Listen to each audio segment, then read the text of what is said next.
Greetings from the National Archives. I'm David Ferriero, Archivist of the United States, and it's my pleasure to welcome you to this virtual book talk on the sum of the people, how the census has shaped nations from the ancient world to the modern age, with our special guest, Andrew Whitby. Before we hear from our guest author, I want to tell you about two upcoming online programs that you can view on the National Archives YouTube channel. On Friday, October 30th at 6 p.m., Lieutenant General H.R. McMaster will tell us about his recent book, Battlegrounds, The Fight to Defend the Free World, which assesses current national security threats to the United States and provides a clear pathway to improve strategic competence.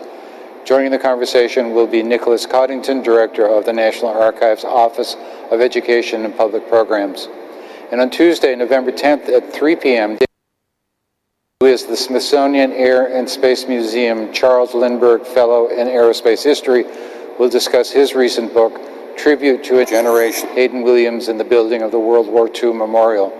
I hope you will join us for these programs. In April 2020, the United States embarked on its 24th decennial population census. The 10-year national count is mandated by Article 1, Section 2 of the United States Constitution, and it is also part of a tradition of counting people that goes back at least 3 millennia and now spans the globe. The census forms collected throughout the centuries are more than just numbers. They represent people. For many researchers at the National Archives, their first encounter with us is through census records, as they seek family connections in the past. In Some of the People, data scientist Andrew Whitby traces the remarkable history of the census. In so doing, he states that his aim has been to show how the institution of counting people has evolved, how it has changed as societies changed, and how it has sometimes changed those societies in turn. Andrew Whitby is an economist and data scientist with a PhD in econometrics from the University of Oxford. Most recently, he worked in the development data group of the World Bank, where he was co-editor of the Atlas of the Sustainable Development Goals. Now I'll turn you over to Andrew Whitby. Thank you for joining us today. Thank you for the introduction. It's really wonderful to be able to contribute to this series at the National Archives, at least virtually, because this is really the second home of the United States Census. The first home, of course, is the Census Bureau itself. The folks at the Census Bureau plan and actually run the census. So to catch up to date with where we are in 2020, they've been collecting responses for about 6 months, and they finally stopped just around 2 weeks ago. Now, they'll be busily checking and processing the data. Come December, they'll release the first results from it, which are used to determine each state's representation in Congress. That is the critical, original constitutional reason for the census. After that, they'll progressively release more detailed results over the next few years, which will be used for all kinds of state and local government purposes, by businesses for planning, by researchers, by teachers, and by their students. But after all that initial activity has died down, the original census responses, the half-dozen questions that each of you hopefully answered sometime in the last 6 months, will not be destroyed. Instead, once the Census Bureau is finished with these records, they'll pass them over to the National Archives. There, they'll wait, protected under a rule that says that they cannot be disclosed publicly for 72 years. But come 2092, your 2020 census response will begin a second life as a historical record of what kind of people lived in the United States in the year 2020. Well, if today is any guide, they'll be consulted by historians, by genealogists, perhaps by your children or grandchildren, or great-grandchildren. So for that reason, this is a perfect venue in which to tell you about my book, For Some of the People, How the Census Has Shaped Nations from the Ancient World to the Modern Age. Census taking is really an ancient institution, as my title suggests. We can find evidence of something like it in really the earliest recorded history, and even earlier, 3,000 or 4,000 years ago at least. And so my book is a kind of whirlwind tour through that history, through the development of the idea from the earliest counts right up to 2020. But today, I want to give you a sample of just 4 particular but quite important censuses. And because this is a talk hosted by an archive, I'll start each one with the written documents themselves.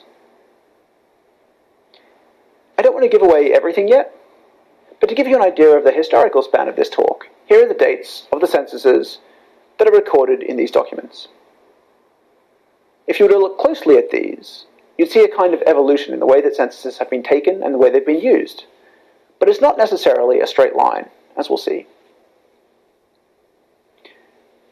So let's talk about our first census, or actually the first set of censuses that we'll look at. Of the 4 documents I showed you, this is the oldest, and it's the only one that is not housed in some countries' national archives, and I think it shows. This is a photo from the 1970s of a much older inscription in marble. And as you can see, there's a big chunk of stone missing. In fact, the marble in question is located in this Roman temple, the Temple of Augustus in Rome, located in modern-day Ankara, the capital of Turkey. 2,000 years ago, when the temple was built, this was the capital of the Roman province of Galatia, and it had recently been conquered by the first Roman emperor, Caesar Augustus. There he is, on the right, looking imperial. But the key thing for us is the word that I've highlighted, one of the ones you can pick out from the undamaged part of the marble, and that's censum. And you can see the resemblance to the English word census, and that is because we take our word census from the Romans. So let's step back a bit to see the context for this inscription. In fact, the full inscription at this temple in Ankara is much larger, and it's suffered significant damage over the centuries. What I'm showing you here is actually a 19th century transcription, which gives, I think, a clearer view of the whole thing, including the undamaged and the damaged sections. Well, this document has become known as Res Gestae Divi Augusti, which means the deeds of the divine Augustus. It's a kind of autobiographical obituary of Augustus. Think of it like the presidential memorials that are dotted around Washington, D.C., the Lincoln Memorial or the FDR Memorial. The story goes that Augustus wrote these words and left instructions in his will that they should be inscribed upon pillars outside his mausoleum in Rome. Well, that's not exactly how modern American presidential memorials have come about. And if it seems a bit egotistical, well, we can be thankful for that. Because while the original in Rome is long lost, copies were also made and distributed throughout the empire. And at least 2 other partial copies have also survived, also in Turkey. In addition, the version in Ankara is copied in both Latin and Greek. So between all those different copies, historians can pretty much piece together the entire text. And the section of the text that I want to focus on today is this. It's the 8th of some 35 dot points that list the achievements of Caesar Augustus. And that's what makes up the Res Gestae. Here's what this point says in Latin, and because I can't read Latin, and I presume many of you can't either, here's the English translation. I'm not going to read the whole thing, but this is the relevant bit. In my 6th consulship, with Marcus Agrippa as my colleague, I made a census of the people. I performed the lustrum after an interval of 41 years. In this lustration, 4,063,000 Roman citizens were entered on the census roll. So there's a word there, lustrum and lustration, and that refers to an animal sacrifice that took place after the completion of the Roman census. To the Romans, the census was imbued with a kind of ceremonial quality, and hence the animal sacrifice. And actually, over time, the lustrum, that word came to refer to the census itself, and then eventually just to a period of 5 years, which is how often the Romans took their census. Well, as the text goes on, Augustus continues and describes 2 other censuses that he performed.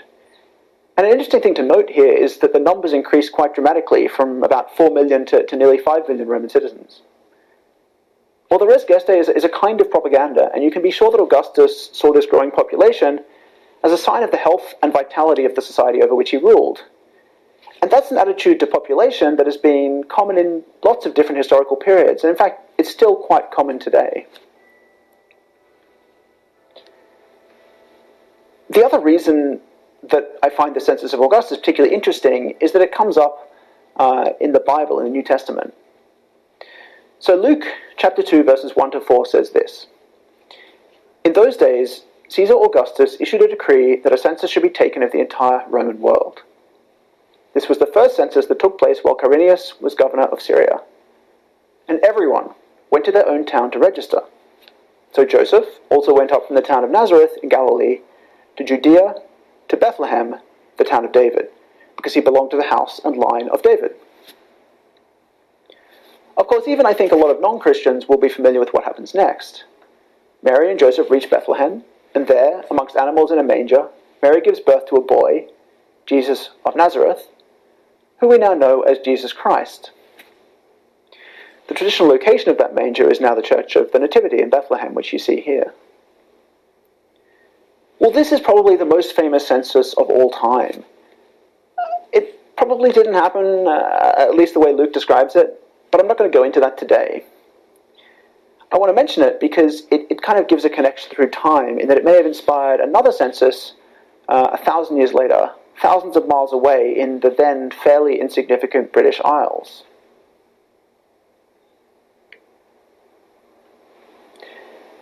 That census was the Doomsday Inquest, and this is a spread from its most famous physical artifact, the Doomsday Book. It's a compilation of the people and places of early Norman England. There's some 300,000 people who are enumerated, around sort of 20 or 30,000 of whom are actually listed by name. Today, Doomsday Book, which actually is two books, 2 volumes, Great and Little Doomsday, is kept in the National Archives of the United Kingdom. So how did this survey come to be?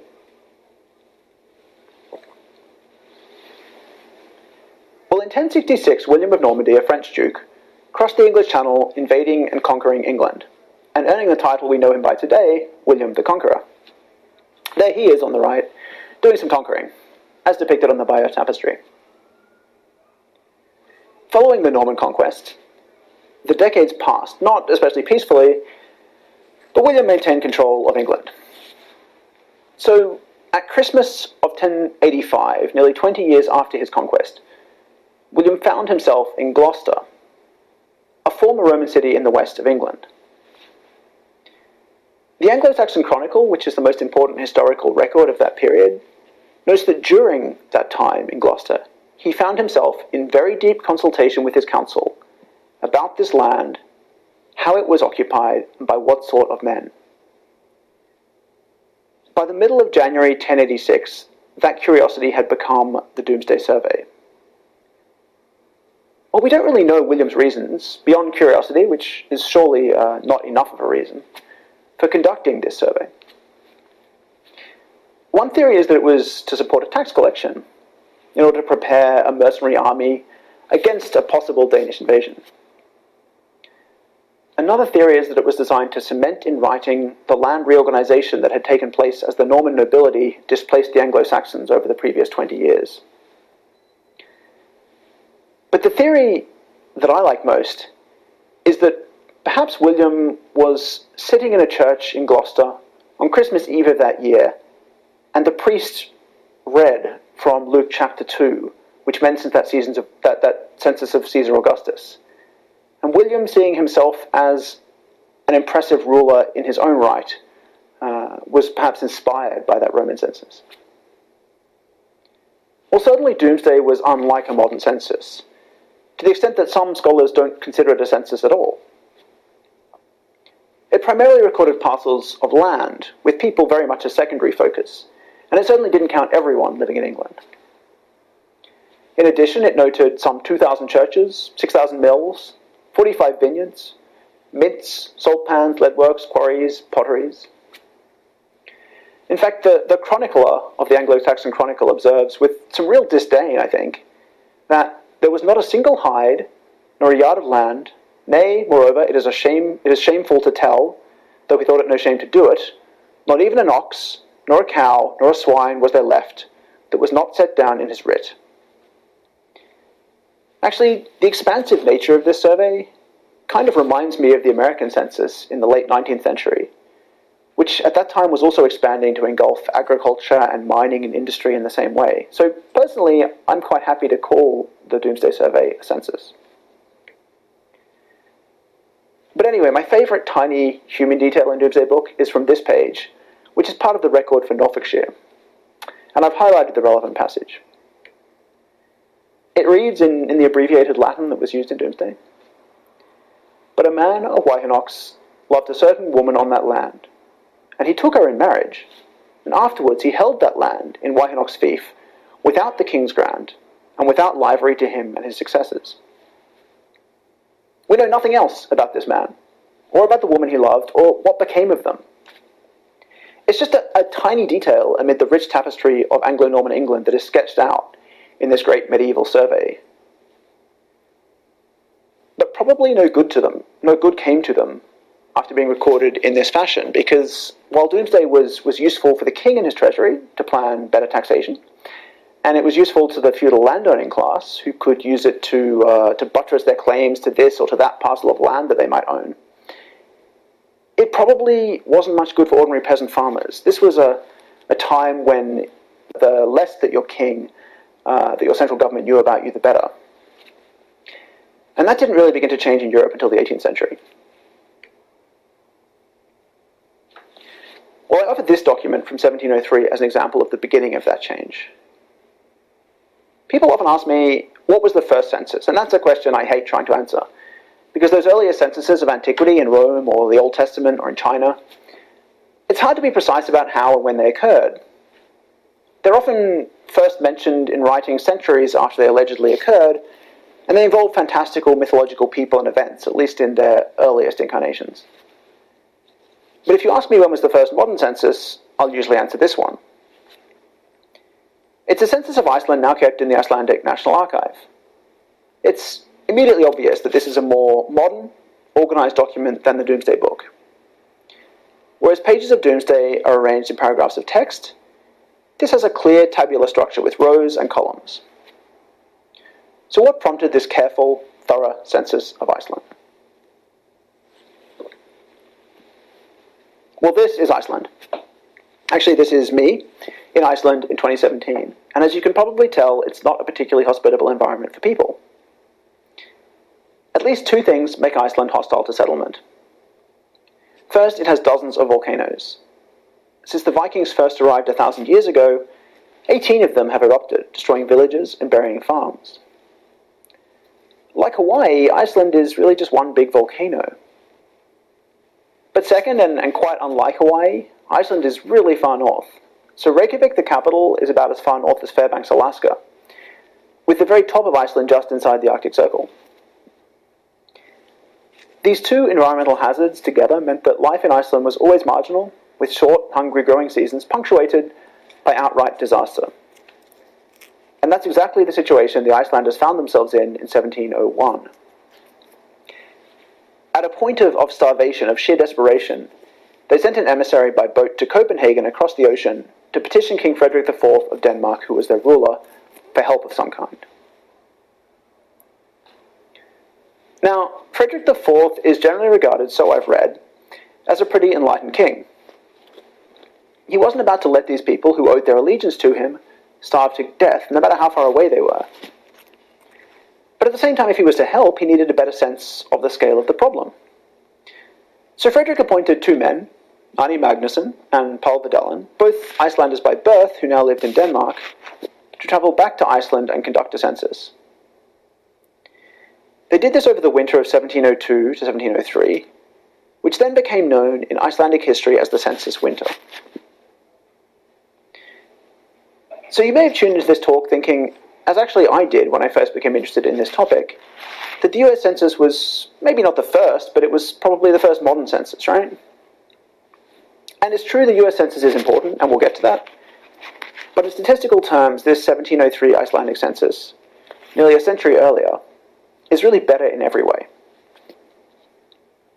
First, it counted nearly everyone, and I mean everyone.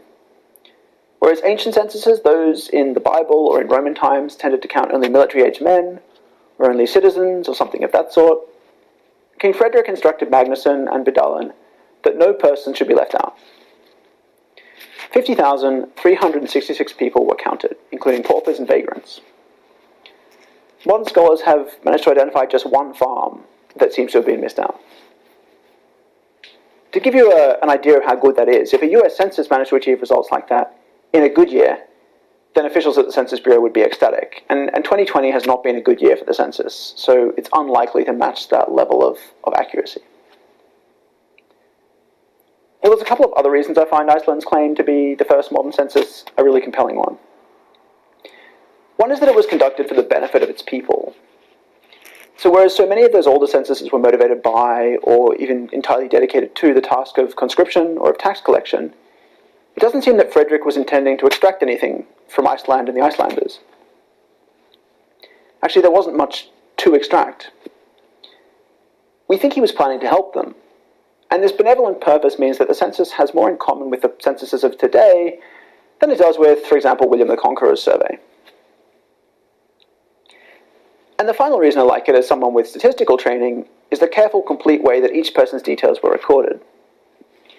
Each person is listed by name, with their occupation, the sex of every person is known, and the age is known for all but 357 people. Let me give you an example. This is the first page of the section of the census record that deals with the inhabitants of Snæfellsnes Peninsula, the finger of land that juts out to the west, just level with the word Iceland in the map there. This first block of names are the residents of the Holmlatur farm on the northern coast of the peninsula. The first name, the one I've highlighted, is that of a 62-year-old man, Thorstein Sigurdsson, who's listed as a clerk, carpenter, and builder. The other names are those of his wife, their 3 children, their maid, his brother-in-law, and each of those are also listed with their ages. Recall that this is from 1703. So by comparison, it wasn't until 1850 that all white people in the United States were listed by name in this way. And it wasn't until 1870, after the Civil War, that all black Americans, including former slaves, were listed by name in the census. Before that, they were just numbered. Native Americans weren't universally included in the main count until the 20th century. Now look, Iceland had some luck here. Early European colonies in North America also took censuses at around the same time, or even earlier. For example, the 1666 census of New France. And these were increasingly common through the 18th century, but they didn't match up to this Icelandic effort. Mostly by an accident of geography, Iceland had no enslaved people or native people who might have been excluded or discriminated against in the census, and so they really did count everyone in the territory. And that is perhaps the single defining rule of what a census is today. So there was some luck, but still I'm willing to give Iceland this and defend its 1703 census as the first modern one. Unfortunately for Iceland, this extensive information gathering exercise ultimately went nowhere. The census disappeared into the Royal Archive while Frederick's attention wandered, perhaps somewhat distracted by the death of his second wife. And as they so often have had to do, the Icelanders were left to fend for themselves. But let's return to these shores and consider now the first census of the United States in 1790 and the contributions that it did make. This should be very familiar. The Constitution of the United States, drafted 3 years earlier in 1787. This copy, which is from the National Archives, is 8 pages long. The slide here shows just the first third of the first page, but you can get a sense of just how integral the census is to the governance of this country by looking at where the framers introduced it in the text. And it's here, in Article 1. Article 1, Section 2, Paragraph 3. And I'm going to read some of this because although I want to point out the 2 major innovations that the US Census introduced, I also have to acknowledge the problems with this clause as it was written. So it says, representatives and direct taxes shall be apportioned among the several states which may be included within this union, according to their respective numbers, which shall be determined by adding the whole number of free persons, including those bound to service for a term of years, and excluding Indians not taxed, 3/5 of all other persons. Those last 6 words, 3/5 of all other persons, refer to enslaved people. For the purposes of apportionment, each enslaved person would count as only 3/5 as much as a free person. The reasons for this, and the consequences of it, are a bit more complex than they first appear. Enslaved people couldn't vote in any case, so the effect of this was actually to disempower slaveholders in slave states relative to a situation in which everyone might have counted equally. In fact, by the end of the Constitutional Convention, it was the northern states pushing for the 3/5 ratio, whereas representatives from the southern states would have preferred enslaved people to count the same as free people, giving their states greater weight in Congress. Nonetheless, these words are a stain on the otherwise good idea that's represented here of tying representation directly to a enumerated population. It's one of those places where slavery was written into the Constitution and into the very fabric of the nation. And that's a pity, because the basic idea of numerically representative government made sense, and it was a novel application of census taking, and it would grow in importance over time. But to put that idea in historical context, the British Parliament at the time didn't really pretend to be representative. In fact, it suffered especially from a problem that was known as rotten or pocket boroughs, which were districts with tiny populations, maybe a dozen or a few dozen people, that nonetheless sent a member to Westminster, to the seat of government, where he could vote on equal terms with members that represented far larger districts of thousands of people. And of course, famously, those living in the colonies of Britain had no representation in Parliament at all. Well, before we leave this paragraph, it's worth looking at how the 14th Amendment changed it. Because for all that we condemn the 3/5 compromise, it's worth celebrating too its ultimate demise. Section 2 of the 14th Amendment reads, "Representatives shall be apportioned among the several states according to their respective numbers, counting the whole number of persons in each state, excluding Indians not taxed." The whole number of persons in each state. Not the whole number of voters, or the whole number of adults, or the whole number of citizens, or even, any longer, the whole number of free persons, but the whole number of persons. Everyone, with the exception of Indians not taxed, a phrase with its own complex history and a status that was eliminated in the 1920s. And that is who the census has counted ever since. Everyone who lives here, regardless of their status. And every Congress since has been apportioned on that basis. So that's the first innovation, I'd say, that the American census gave to the world. It gave the count this immense political weight. And actually, it was kind of a double-edged sword, because it's also the reason that the census today is often so politically contentious, as it has been the last few years. It's contentious precisely because it determines who has power in America. For the second innovation, we have to read on. So the Constitution continues. "The actual enumeration shall be made within 3 years after the first meeting of the Congress of the United States, and within every subsequent term of 10 years, in such manner as they," that is Congress, "shall by law direct." This meant that the United States would, as a constitutional demand, as a requirement, take a census every 10 years. Regular, repeated census taking wasn't completely unknown in the world, so Sweden had been taking a census, for example, every 3 years since the 1750s. But embedding it in the Constitution this way guaranteed that it would happen into the future. And in fact, that's worked.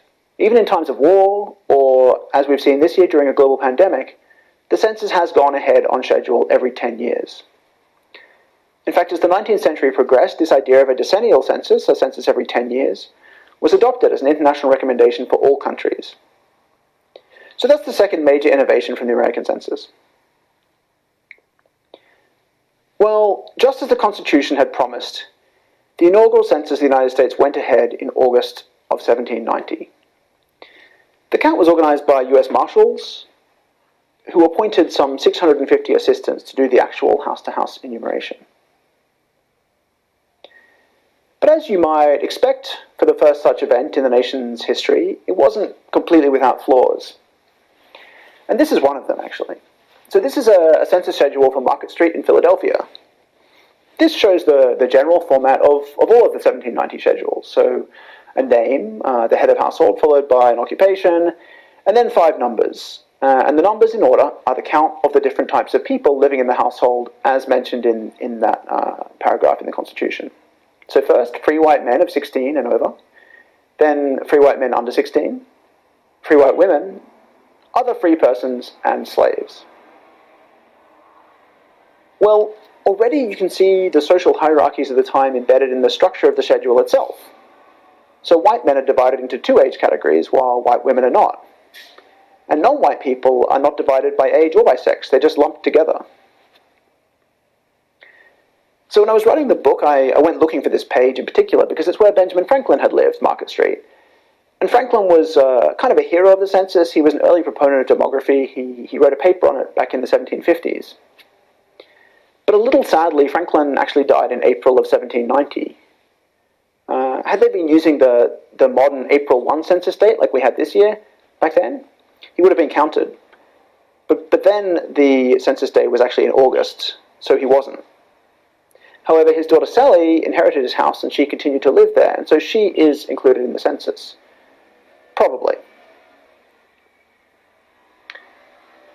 Well, I say probably because of another kind of mysterious thing about this entry. So this is it highlighted. As was the rule then, it's actually not listed under her name, but under that of her husband, Richard Bash, who was the head of the household. And the interesting thing, the mystery about this line to me, is that we know how many people were in that family. I mean, these were the daughter and the grandchildren of Benjamin Franklin. But it seems like there are 2 women missing from the count here. And I wrote to the National Parks curator who looks after Franklin's house now, and between us we couldn't come up with any obvious reason why they would be absent, whether they would be travelling or something like that. So my best guess is that 2 of Franklin's female grandchildren probably were simply overlooked by the enumerator. And you might find that a little hard to believe, but even today the Census Bureau finds that young children are one of the groups they routinely undercount. And I think it's not a coincidence that women were missed here rather than men. Well, regardless of these errors, and probably many others like them, the various subtotals were sent back to Washington, where they were aggregated into the results you see here. In fact, historical demographers have gone back and looked at the 1790 census numbers, and their consensus seems to be that it was probably accurate overall, despite the imperfect process that led to it. But even at the time, Washington thought it was an underestimate, and Jefferson was known for passing around copies of the population figures to others, amended in red ink to account for his own estimates. So the important thing is that despite these suspicions, it was accepted as the true population of the United States. In 1792, based on these figures, Congress for the first time reapportioned itself. And it's a good thing that it did. The first and second Congresses had been apportioned based on rough estimates written into the Constitution during the Convention. It turns out those estimates were quite far off. For example, in those first 2 Congresses, North and South Carolina each had the same number of seats, 5. But in the third Congress, which reflected the new numbers that came from the census, North Carolina had doubled its representation to 10, while South Carolina increased by only 1 to 6. Well, this first reapportionment was a clear demonstration that, imperfect though it might be, representative government on the basis of census counts could really work. It put into practice the idea of numerically representative government, and it established a democratic tradition that continues to this day. And as the Constitution and federal law demand, it will happen again next year based on this year's census. Well, that's where I'll leave the story of the American census today. If you want to find out what happened next, I'll recommend another book, The American Census, which is a very readable history by Professor Margot Anderson.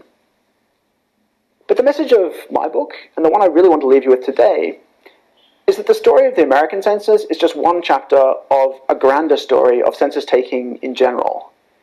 And not only in this country, but all around the world, and not only over these past 230 years, but over thousands of years.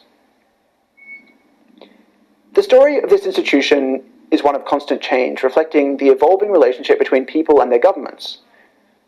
But it's also a story of continuity. So this year, the Census Bureau described the reason for the census in this way. The census directs federal funds spent on schools, hospitals, roads, public works. Businesses use census data to decide where to build factories, offices, and stores. Developers use the census to build new homes and revitalize old neighborhoods. Local governments use the census for public safety and emergency preparedness.